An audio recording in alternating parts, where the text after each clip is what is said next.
आपका चरण प्रारंभ होता है।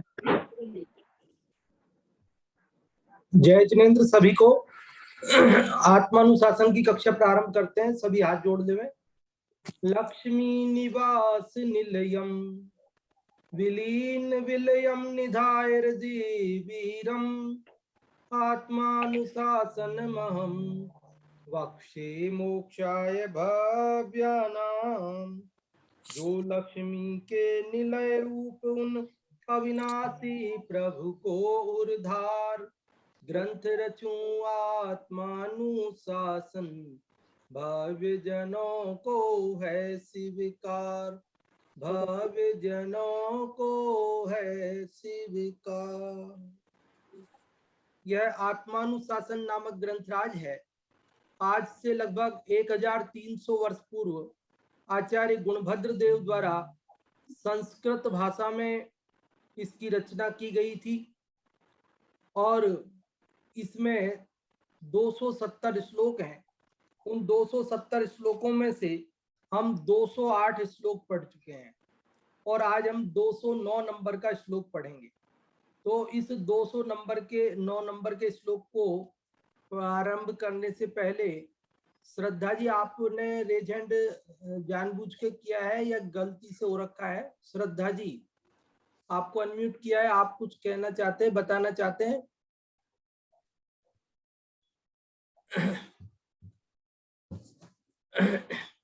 पंडित जी पहले से ही था, वो मैंने नहीं किया। हाँ हाँ, कोई बात नहीं।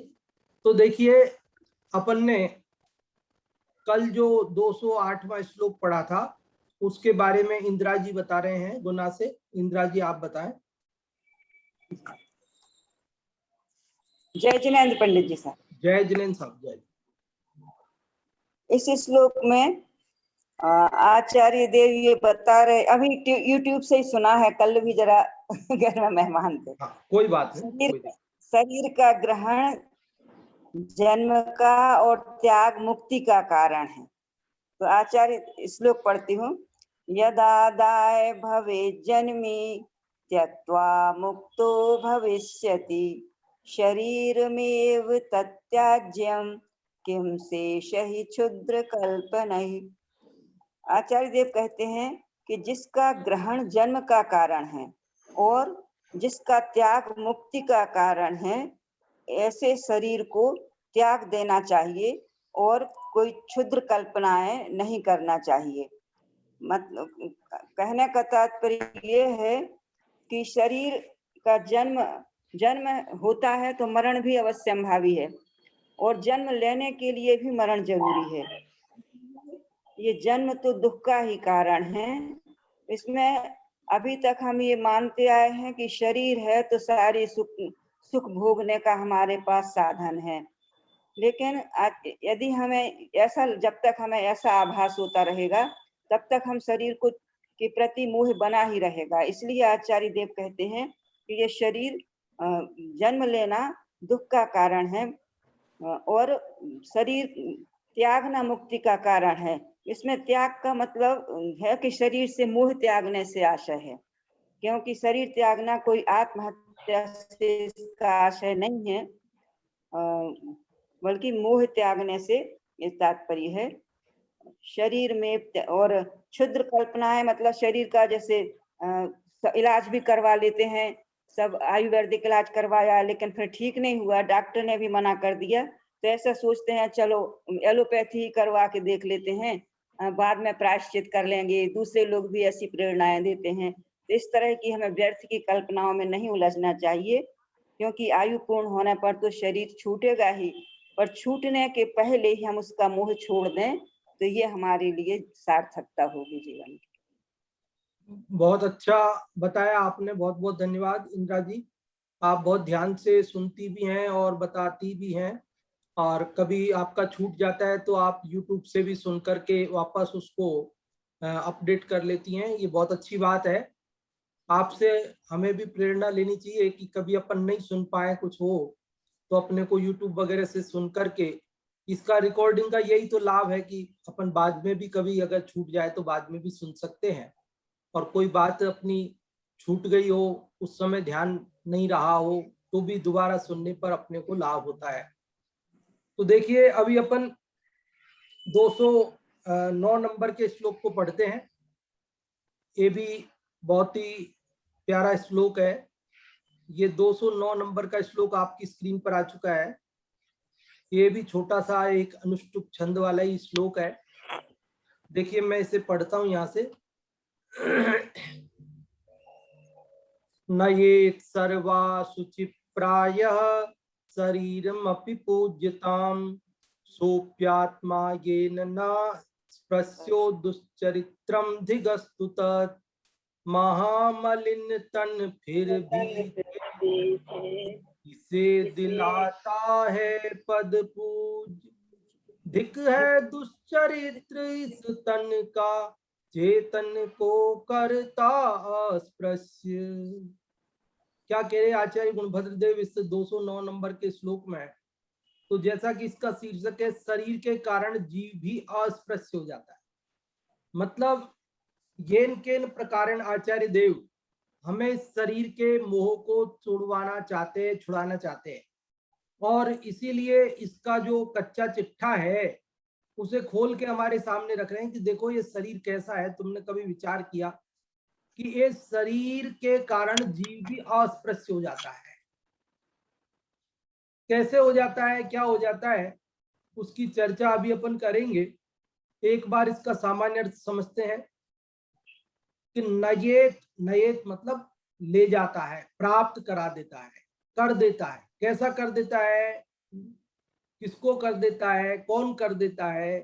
तो कह रहे सर्वाशुचि प्रायः, सर्वाशुचि प्रायः सर्वतः सब ओर से अशुचि, जो प्रायः अशुचि है, अपवित्र है, ऐसा शरीरम अपि शरीर को भी पूज्यताम पूज्यता को नयेत ले जाता है, प्राप्त करा देता है। देखो आत्मा कैसा है कि इस अशुचि शरीर को भी पूज्य बना देता है। क्या करता है आत्मा, क्या करता है? शरीर तो कैसा है, अपवित्र है, और इस अपवित्र शरीर को भी आत्मा क्या कर देता है कि पूज्य बना देता है। कैसे बनाता है, क्या बनाता है, वो चर्चा भी अपन करेंगे बाद में, एक बार सामान्य अर्थ हो जाए। सोपी सोपी आत्मा, कि वह भी आत्मा, ऐसा आत्मा, कैसा आत्मा कि जिसने अशुचि शरीर को पूज्य बनाया था, ऐसा आत्मा भी ये मतलब जिसके द्वारा, किसके द्वारा, शरीर के द्वारा, न स्पृश्यो, शरीर के द्वारा क्या कर दिया जाता है, न स्पृश्यो, कोई उसको स्पर्श करना पसंद नहीं करे, ऐसा बना देता है, अस्पृश्य बना देता है।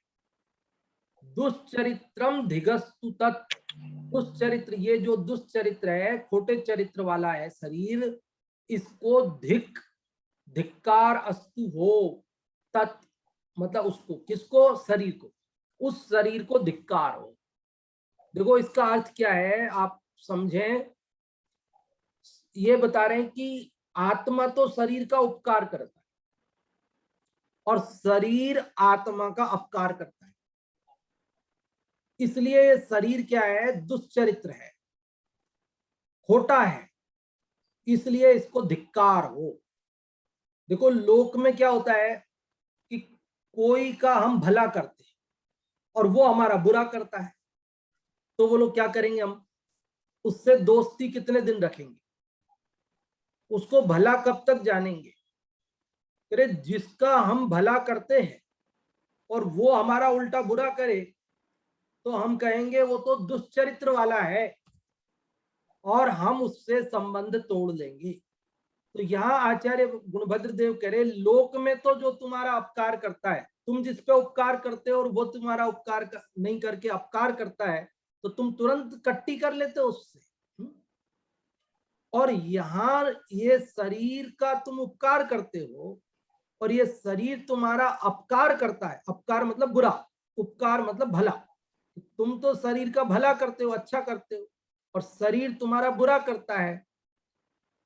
तो ऐसे खोटे चरित्र वाले इस शरीर से तुम क्यों अभी तक दोस्ती बनाए हो? कर लो ना कट्टी एक बार, एक बार इससे मोह तोड़ लो, इसको अपना मानना छोड़ दो। इसका अर्थ आपको समझ में आया कि नहीं? एक बार फिर से देखें। सर्वा शुचि प्रायः शरीरम अपि पूज्यताम नयेत। सब प्रकार से अपवित्र शरीर को भी पूज्यता को प्राप्त कराता है। सोपी आत्मा, ऐसा आत्मा भी, येन न स्पृश्यो, जिसके द्वारा अस्पृश्य बनाया जाता है, दुश्चरित्रम धिगस्तु तत्, उस दुश्चरित्र को धिक्कार हो। तो इस श्लोक का अर्थ आप समझ गए हैं। जो भी आप में से इसका अर्थ बताना चाहते हैं वे लेजेंड कर सकते हैं। और 4 लोगों को अवसर प्रतिवार की तरह मिलेगा, एक को संस्कृत का हिंदी का अर्थ बताने का, एक को पाठ करने का हिंदी संस्कृत का अलग अलग। और पहले हम अनम्यूट कर रहे हैं मुन्नी जी आपको। मुन्नी जी आप बताएं।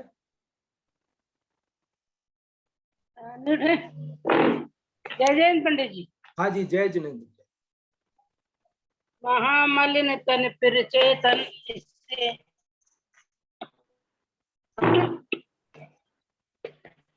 महामलिन फिर भी चेतन से दिखलाता है।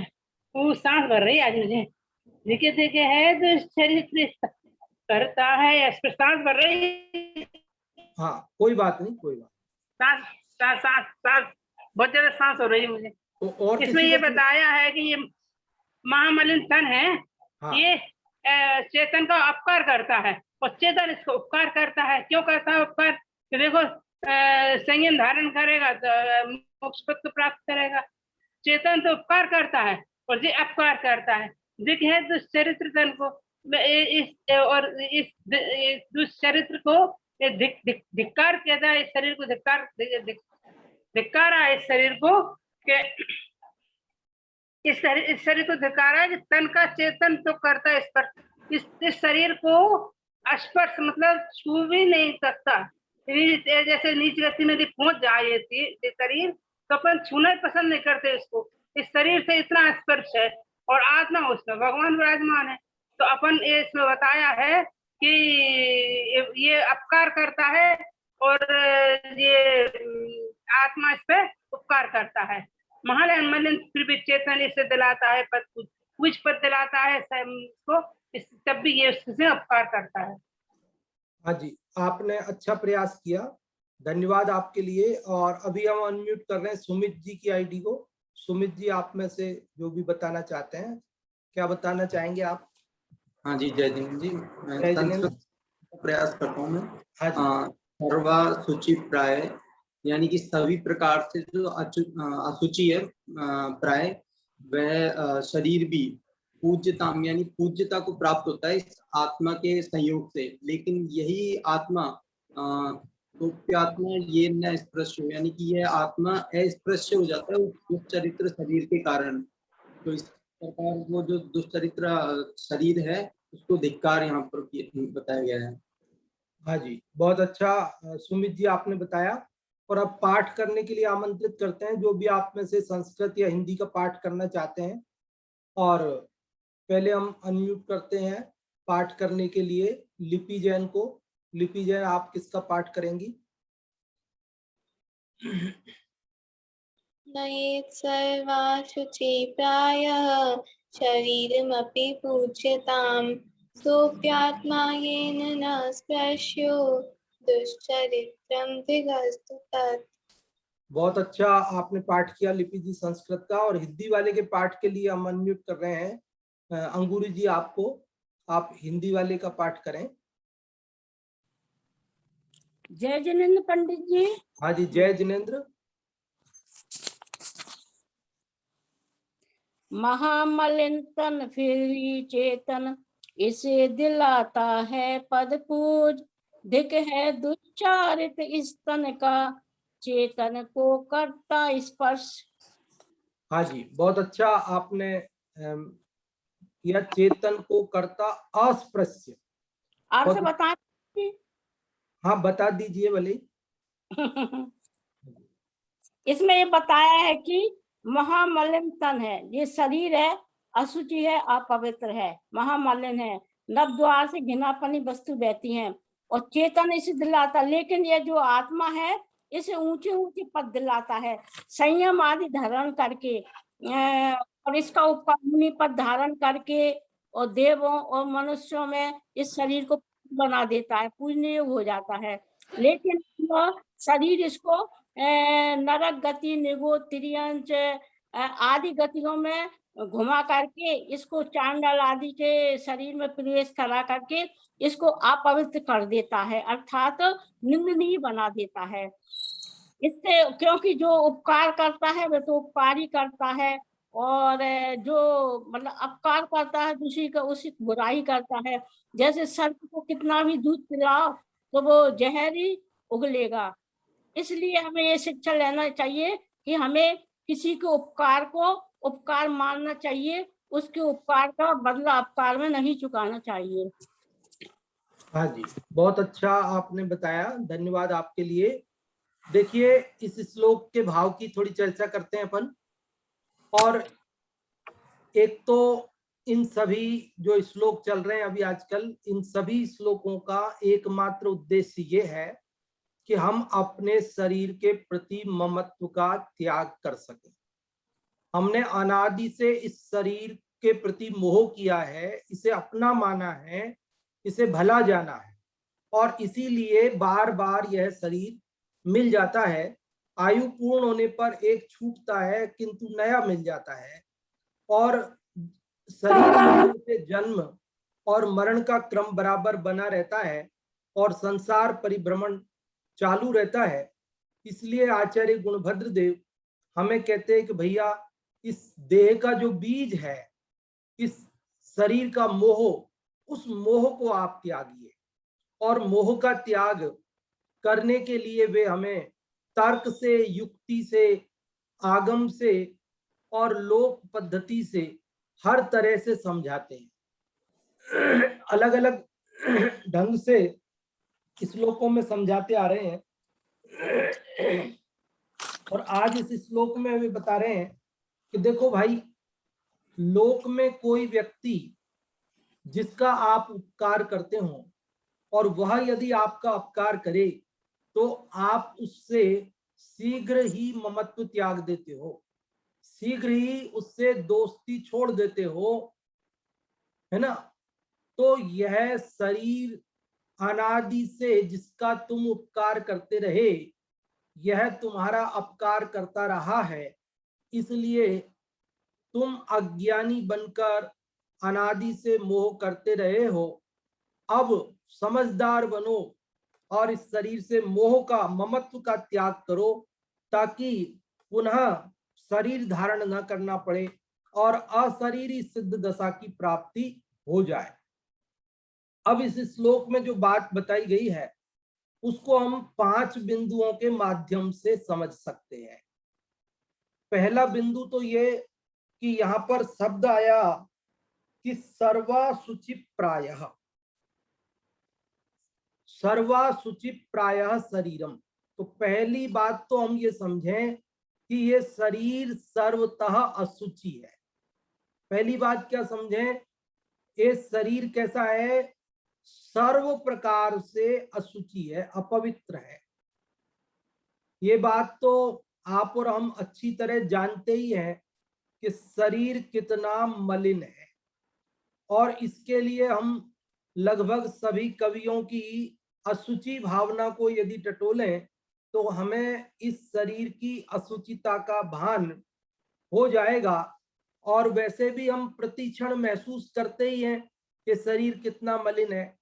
बस ये तो थोड़ा सा मक्खी के पंखों से भी पतला, ये जो चमड़ी इसके ऊपर चमड़ा लगा है उसके कारण से ये थोड़ा चिकना चुपड़ा हमें नजर आता है और हम भ्रमित हो जाते हैं, इसे सुंदर मानने लगते हैं। लेकिन कहीं पर भी जरा सी खरोंच आ जाए तो फिर अंदर का जो इसका जो स्वरूप है वो बड़ा विभत्स, देखने का भी मन न करे, घृणा उत्पन्न करे, जुगुप्सा, ऐसा है। इसलिए ये कह रहे हैं कि एक तो पहली बात ये समझो कि यह शरीर सर्वाशुचि प्रायः, कि सर्व प्रकार से अशुचि है। और दूसरी बात क्या समझें कि दूसरी बात ये समझो कि आत्मा इस असुचि शरीर को पूज्य बनाता है। दूसरा बिंदु क्या, शरीर कैसा है, असुचि, ये तो पहला बिंदु हुआ। ज्यादा विस्तार इसलिए नहीं करता हूं कि कई बार उसकी शरीर की असुचिता के बारे में अपन बात कर चुके हैं और आप और हम सब अच्छी तरह जानते हैं कि ये शरीर असुचि है ना। पल, रुधिर, राधमल, थैली वगैरह सब पढ़ चुके हैं अपन। दूसरा बिंदु क्या है कि आत्मा इस असुचि शरीर को भी क्या करता है, पूज्य बना देता है। तो पूज्य आप जानते हैं कि ये शरीर महामलिन होते हुए भी जब जीव आत्मा संयम धारण करता है, रत्नत्रय धारण करता है, तो फिर इस शरीर को भी पूजा जाता है। स्वर्ग से इंद्र आकर पूजा करते हैं, यहाँ पर अन्य लोग भी पूजा करते हैं, और जब तक शरीर रहता है तब तक तो पूजते ही हैं, लेकिन शरीर ना रहे तो शरीर का आकार पाषाण आदि का, धातु आदि का बनाकर मूर्ति बनाकर पूजते हैं। बोलो, महावीर स्वामी की मूर्ति बनाकर, आदिनाथ स्वामी की मूर्ति बनाकर आज भी लोग पूज रहे हैं।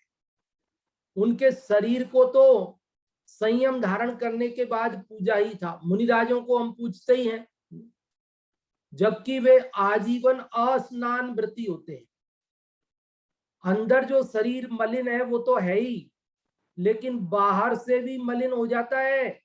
आजीवन स्नान नहीं करते हैं, दंत धोवन मंजन नहीं करते हैं, तो शरीर जो अंदर से अपवित्र है, बाहर से भी उसकी अपवित्रता कदाचित नजर आए तो भी मुनिराजों को हम क्या करते हैं, पूजन करते हैं उनका। देव शास्त्र गुरु को अर्घ चढ़ाया जाता है ना, तो गुरु में मुनिराज हमारे आते हैं। तो यहाँ बता रहे हैं कि ये शरीर का उपकार कर रहा है ना आत्मा, कि है तो वो गंदा शरीर, ले उस गंदे शरीर को आत्मा ने पूज्य बना दिया। अगर उसमें आत्मा नहीं होवे, उन मुनिराज का आत्मा निकल जावे, बोलो आपका और हमारा आत्मा इसमें से, शरीर में से निकल जावे, तो हमें कौन पूजेगा फिर? और पूजना भी नहीं चाहिए। बोलो, कई लोग क्या करते हैं कि डेड बॉडी को भी पूजते हैं। डेड बॉडी, कई लोग उसको ही नारियल चढ़ाते हैं, उसके ही परिक्रमा लगाते हैं, ये ठीक नहीं है। अरे जिसमें से आत्मा निकल गया, अब वह कोई नारियल चढ़ाने की वस्तु नहीं रही है।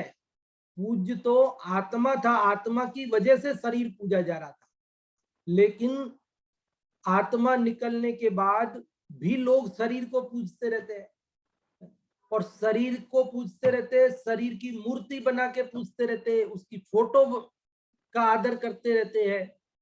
तो ये सब आखिरकार क्यों, किसकी वजह से? कि आत्मा की वजह से।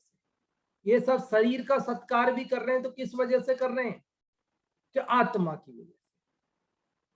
और तीसरा बिंदु, पहला बिंदु क्या था, शरीर अपवित्र है, और दूसरा बिंदु क्या अपन ने समझा कि आत्मा की वजह से अपवित्र शरीर भी पूज्य बन जाता है लोक में।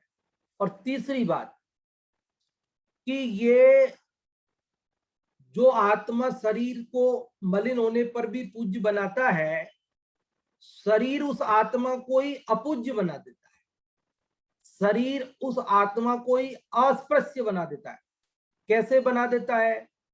कि ये शरीर के निमित्त से असंयम रूप आचरण करके आत्मा कहाँ चला जाता है? दुर्गतियों में चला जाता है, नरक निगोद आदि में चला जाता है। ये इंद्रियों के वशीभूत होकर और व्रतों का भंग करके, प्रतिज्ञा भंग करके, लोक निंद्य होकर और दुर्गतियों में जाकर कष्ट भोगता है, और ऐसे ऐसे पर्यायों को प्राप्त हो जाता है कि जिसको कोई छूना भी पसंद नहीं करता है। इसलिए यहाँ कह रहे हैं कि यह शरीर आत्मा को अस्पृश्य, यूं समझ लीजिए अपूज्य बना देता है। अभी छुआछूत वाली बात तो सरकारी नियमों के अनुसार खत्म हो चुकी है, इसलिए अपन स्पर्श अस्पर्श की बात अगर कदाचित उसको यूं समझे कि पूज्य और अपूज्य के रूप में, तो शरीर को आत्मा पूज्य बना रहा है, लेकिन शरीर आत्मा को क्या कर रहा है, अपूज्य बना रहा है, या यूं समझ लीजिए कि उसे दुख प्राप्ति करा रहा है। आप पूरी बात सुनना, बीच में नहीं चले जाना, क्योंकि बाद में एक और बात अभी अपन करेंगे। एक बार तो जो इसमें शब्द टू शब्द बात है उसकी बात कर रहे हैं। पहली बात समझ में आ गई, शरीर अशुचि है। दूसरी बात क्या की हमने कि आत्मा इस अशुचि शरीर को भी पूज्य बनाता है। और तीसरी बात हमने की कि जो शरीर आत्मा को अपूज्य बनाता है, जो आत्मा शरीर को पूज्य बनाता है, वही शरीर आत्मा को अपूज्य बना देता, अस्पृश्य बना देता है। अब चौथी बात उन्होंने कही कि यह शरीर क्या है, दुष्चरित्र है। क्या है ये शरीर? दुष्चरित्र है। दुष्चरित्र किसको कहते हैं? दुष्चरित्र, खोटा व्यक्ति, दुर्जन व्यक्ति किसे कहते हैं?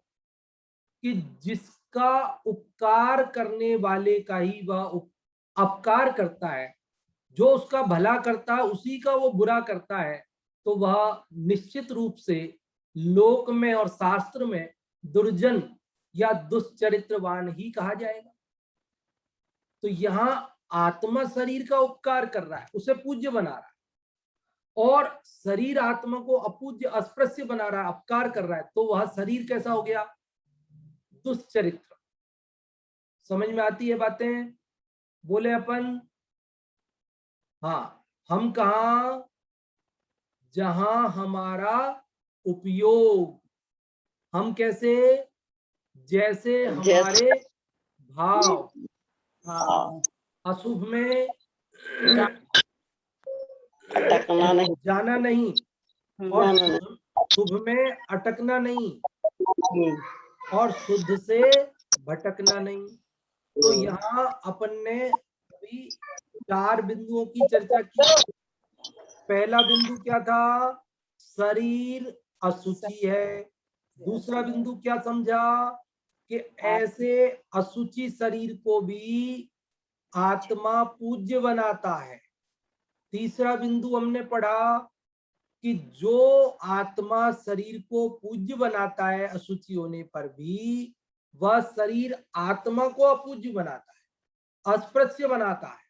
और चौथा बिंदु हमने पढ़ा कि यह शरीर दुष्चरित्र है, दुर्जन है, खोटा व्यक्ति है। खोटा व्यक्ति क्या करता है कि अपने पर उपकार करने वाले का भी अपकार करता है। और अब पांचवा बिंदु हम इसमें से, 4 तो इसके अंदर साफ साफ लिखे हैं, पांचवी बात इसमें से अपन वैसे ही समझ लेते हैं कि ये दुष्चरित्र है। फिर सच्चरित्र किसे कहते हैं? ये दुष्चरित्र है शरीर, क्योंकि ये अपने उपकार करने वाले का अपकार करता है। फिर सच्चरित्र कौन होता है? तो कहते हैं सच्चरित्र के लिए कहा नहि कृतम उपकारम साधवो विस्मरंती। इसका अर्थ है कि जो किए गए उपकार को सज्जन लोग होते हैं वे भूलते नहीं है। कोई सच्चरित्र व्यक्ति कौन है? कि जिसके ऊपर किसी ने थोड़ा सा भी उपकार किया है तो वह उसे भूलता नहीं है, कृतज्ञ रहता है, उसके उपकारों का स्मरण रखता है, और उसका अपकार करना तो वह सपने में भी नहीं सोचता है, और बल्कि वह उन उपकारों का बदला चुकाने के लिए उस अपने उपकार करने वाले का उपकार करने की भावना रखता है। कर पाए या न कर पाए वो अलग बात है, वो परिस्थितियों पर निर्भर है, लेकिन वह उनका भला करने की भावना रखता है, कृतज्ञ रहता है, एहसान मानता है, उनको भूलता नहीं है, वो सच्चरित्र है। अब यहाँ पर देखो, ये कहकर के आचार्य गुणभद्र देव क्या कह रहे हैं? वो कह रहे हैं ये जब दुष्चरित्र है तो इसे धिक्कार हो मतलब धिक्कार किसको? बुरे को धिक्कार दिया जाता है और उससे नाता तोड़ लिया जाता है।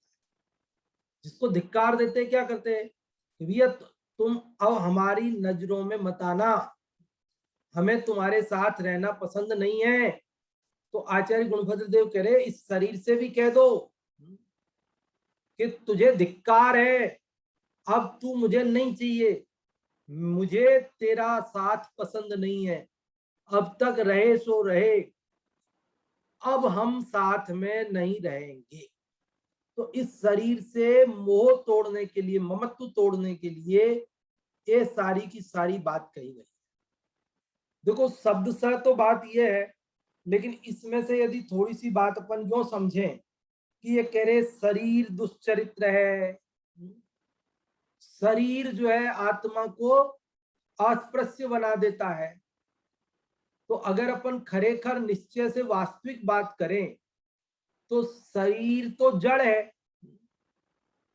शरीर के पास ज्ञान नहीं है, वो विचार नहीं कर सकता है, वो आत्मा को अस्पृश्य बनावे, अस्पृश्य बनाने की सोचे, विचार करे, ये उसके पास बुद्धि नहीं है, ज्ञान नहीं है उसके पास में। और वह शरीर दुश्चरित्र है, उसका चारित्री कहाँ है उसके पास, चारित्र गुणी कहाँ है उसके पास में? भाई जिसके पास चारित्र हो तो वो दुश्चारित्र या सच्चारित्र बने, लेकिन उसके पास दर्शन, ज्ञान, चारित्र आदि गुण है ही नहीं है। तो वो सच्चरित्र और दुश्चरित्र पने की बात भी सचमुच तो ये आरोपित है। देखो इसमें बात को ये समझना कि हम स्वयं ही इस शरीर से ममत्व करके अस्पृश्य हो जाते हैं। शरीर करता नहीं है, हम स्वयं अपने अज्ञान से हो जाते हैं। आरोप शरीर पे कर दिया, आरोप शरीर पे किया है, लेकिन बात क्या है असल में, शरीर थोड़ी वो कुछ कर सकता है। अरे हमने शरीर से ममत्व करके, वास्तव में शरीर दुश्चरित्र नहीं है, सचमुच तो हमने ही दुश्चरित्रपना धारण किया कि जिससे हमें मोह नहीं करना चाहिए था उससे मोह किया। हमें जिसके चक्कर में नहीं पड़ना चाहिए था, जिससे राग में नहीं फंसना चाहिए था, हम स्वयं अपनी भूल से उस शरीर के राग में फंसकर दुखी हुए हैं।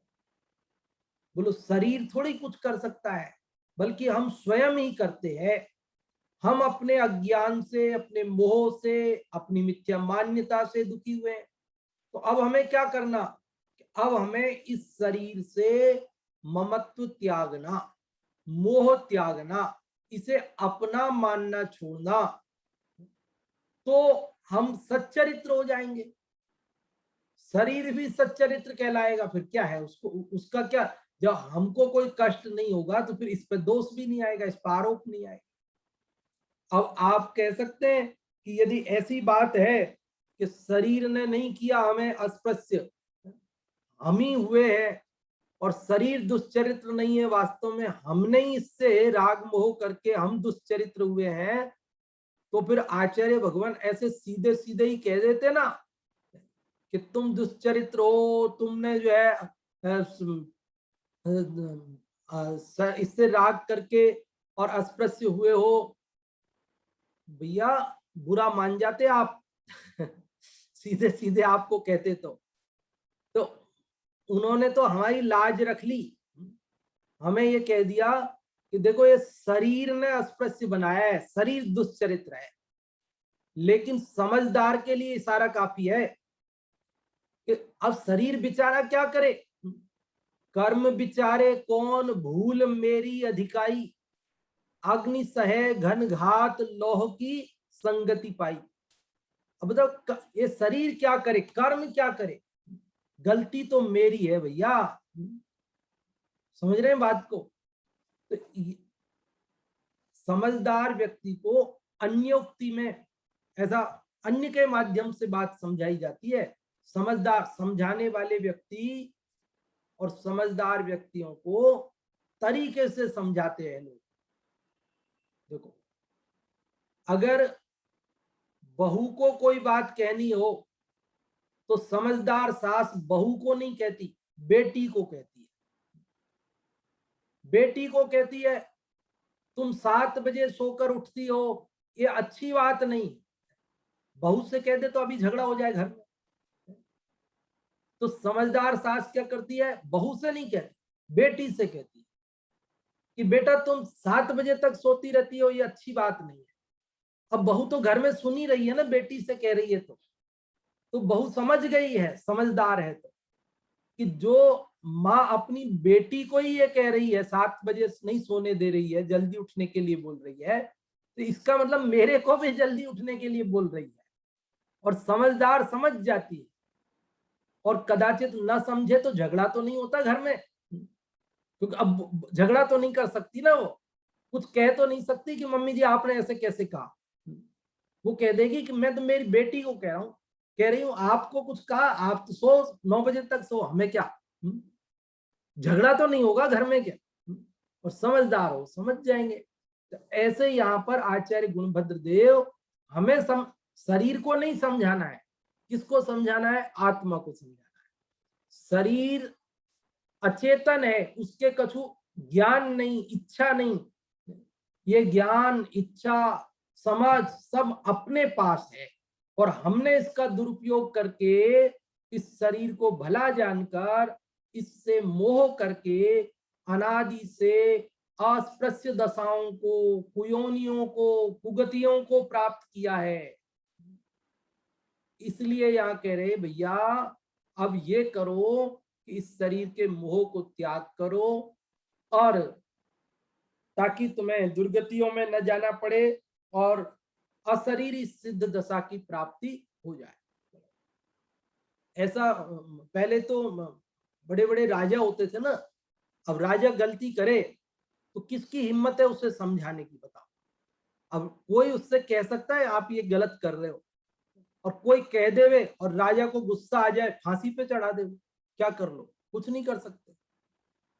तो उस समय भी जो विद्वान लोग होते थे, कवि लोग होते थे, वे अपनी कुशलता से राजा को भी अपनी बात पहुंचा देते थे, और राजा समझदार हो तो समझ जाते थे, है ना। और ना समझ का तो इलाज भी क्या है, बताओ। और कदाचित वे नाराज हो जाएं तो भी वे कवि, समझदार व्यक्ति, विद्वान उनके प्रकोप से बच जाते थे, क्योंकि वो समझाने का तरीका अलग होता था। जैसा अन्योक्ति अलंकार, ऐसा कहा जाता है कि जब जयपुर के राजघराने में राजा मानसिंह थे शायद, वे जो अकबर था उसके साथ मिलकर के, और इधर जो महाराणा प्रताप थे उनसे युद्ध लड़ने के लिए आए थे, अकबर का साथी बन करके, अकबर के सेनापति बन के जयपुर के राजा मानसिंह यहाँ उदयपुर इधर मेवाड़ में यहाँ के महाराणा प्रताप से युद्ध लड़ने आए। तो ये बात अच्छी नहीं लगी कि एक हिंदू राजा मुस्लिम राजा का साथ देकर हिंदू राजा को मारने चला है ना। भारतीय जो राजा थे, या महाराणा प्रताप यहीं के थे, और हमारे मानसिंह जी भी यहीं के थे, और अकबर बाहर से उधर से आए, वो शासक करने के लिए विदेशी उन लोगों में थे, मुस्लिम शासकों में। तो उनके यहाँ जो दरबार में कवि थे रहीम दास जी, उन्हें ये बात अच्छी नहीं लगी, लेकिन अब बोले कैसे, तो उन्होंने एक दोहा लिख करके पर्ची भेज दी मान सिंह जी के पास। क्या पर्ची लिख के भेजी, उन्होंने एक दोहा लिखा। क्या लिखा, स्वार्थ सुकृत श्रम वृथा, देख विहंग विचार, बाज पराए पानी परी, तू पंछिनु मत मार। इसका सीधा और सरल अर्थ यह है कि हे बाज पक्षी, तू अपनी जाति के पक्षियों को मारता है, इससे तुझे क्या मिलता है?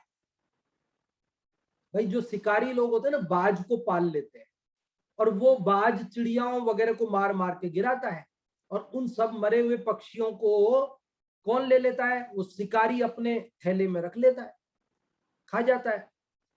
तो स्वार्थ किसका सध रहा है? शिकारी का। और मार कौन रहा है? बाज मार रहा है। तो बाज से कह रहे कि तेरे को क्या मिल रहा है? तू पक्षियों को मार रहा है, तेरे जाति बंधु है, तू भी पक्षी है, वो भी पक्षी है, तू उनको मारता है, तू तो खाता नहीं, तेरे को क्या मिलता है? शिकारी का पेट भरता है, तेरा तो कुछ भरता नहीं है, फिर तू व्यर्थ ही क्यों पाप कर रहा है? और मान सिंह जी समझदार थे, दोहे को पढ़ के समझ गए कि ये हमारे कवि महोदय ये कह रहे हैं कि हमारे जाति बंधु महाराणा प्रताप से क्यों लड़ाई करने जा रहे हो? उनसे लड़ाई कर लोगे, जीत जाओगे, तो राज्य विस्तार किसका होगा? अकबर का। अगर यहाँ का राज्य जीत लिया तो किसको मिलेगा? मान सिंह जी को नहीं, मान सिंह जी को नहीं मिलेगा, अकबर को मिलेगा। तो तू अपने जाति बंधुओं से लड़ करके तेरे को क्या मिलेगा? तेरे को तो अपयश मिलेगा। लोक में लोग कहेंगे कि अच्छा नहीं किया इसने, और तेरा राज्य विस्तार नहीं होगा, राज्य विस्तार किसी और का होगा। तो यहाँ पर आचार्य गुणभद्र देव भी हमें मानो ये अन्योक्ति के माध्यम से कह रहे कि ये शरीर को धिक्कार हो, शरीर अस्पृश्य है, इसके कारण तुम अस्पृश्य बने हो। ये सब बात का सार ये है कि हम स्वयं इस शरीर से ममत्व करके और अस्पृश्य हो गए हैं। इसलिए अब हमें ये करना कि शरीर का ममत्व त्याग कर आत्मा में ही अपनापन करना, जो मैं हूं उसी में रमना, यही एकमात्र सुखी होने का, अशरीरी सिद्ध दशा की प्राप्ति का उपाय है। अभी केवल 3 मिनट बचे हैं, हम आप लोगों को आमंत्रित करते हैं जल्दी जल्दी, जो भी आप में से बताना चाहते हैं वे रेज हैंड कर सकते हैं, 1-2 लोगों को अवसर मिल पाएगा। हाँ जी, जो भी बताना चाह रहे हैं जल्दी से रेज हैंड कर लें। कुछ पूछना हो तो भी आप पूछ सकते हैं। और अभी जो आपने ये श्लोक सुना, जो भी चर्चा सुनी, उसमें से कोई बात आपको अच्छी लगी हो, जो भी इसका सार आप बताना चाहते हो। और सबसे पहले इंदिरा जी गुना आपको अनम्यूट किया है, आप बताएं। हाँ, पहले श्लोक पढ़ते हैं पंडित जी साहब। हाँ जी बताएं। नयेत सर्वा शुचिप्रायः शरीरमपि पूज्यताम् सोऽप्यात्मा येन नैस्पृश्यो दुश्चरित्रं धिगस्तु तत्। इस श्लोक में आचार्य देव कह रहे हैं कि ये सर्व प्रकार से अशुचि शरीर है, फिर भी ये आत्मा इसको पूज्यता प्रदान करती है। यदि शरीर रत्नात्रय से विभूषित शरीर हो तो मुनिराज आदि का शरीर भी पूज्य होता है, लेकिन सोप्यात्मा येन न स्पृश्यो दुश्चरित्रम धिगस्तु तत्। लेकिन इस शरीर इतना दुश्चरित्र है कि ये आत्मा को भी अस्पृश्य कर देता है। ये मतलब शरीर सर्व प्रकार से अशुचि है, ये बताया है। और लेकिन आत्मा इस अशुचि शरीर को पूज्य बनाता है, लेकिन शरीर उस आत्मा को अस्पृश्य बना देता है कि जो, क्योंकि इंद्रियों के वशीभूत होकर पाप करके हम नरक आदि दुर्गतियों में चले जाते हैं। तो यह शरीर उपकार करने वाले आत्मा का भी उपकार करता है, इसलिए इसे दुश्चरित्र कहा है। क्योंकि जो किए गए उपकार को कभी नहीं भूलता है, हमेशा कृतज्ञ रहता है। ये पॉइंट्स आपने बताए थे उतने। लेकिन इसका आचार्य का कहने का आशय तो यही है कि शरीर के पास तो ज्ञान ही नहीं है, तो शरीर कोई भूल नहीं करता। हम अपने अज्ञान से ही भूल करते हैं और शरीर के राग में पड़कर पाप क्रियाएं करते हैं। शरीर पर तो आरोप आ जाता है, इसलिए हमें शरीर के मोह का त्याग करना चाहिए, जिससे हम दुर्गतियों से बच सकें। और शक्ति अनुसार संयम अवश्य धारण करना चाहिए। अपनी आत्मा में ही अहम बुद्धि करना चाहिए, जिससे हम भी मोक्ष की साधना करके मोक्ष प्राप्त कर सकें। हाँ जी, बहुत अच्छा आपने जी, पंडित जी। बताया इंदिरा जी, बहुत बहुत धन्यवाद आपके लिए। और अब समय भी अपना पूर्ण हो गया है और अगली कक्षा जो नाटक समय सार जी की चलती है उसके लिए अपन पंडित जी साहब को आमंत्रित करेंगे। कोटा से पंडित जी जय कुमार जी साहब पधारें और अगली कक्षा प्रारंभ करावें। जी, बहुत बहुत धन्यवाद पंडित खेमचंद जी साहब। बहुत ही सुंदर आपकी कक्षा अभी यहाँ चल रही है और अब यहाँ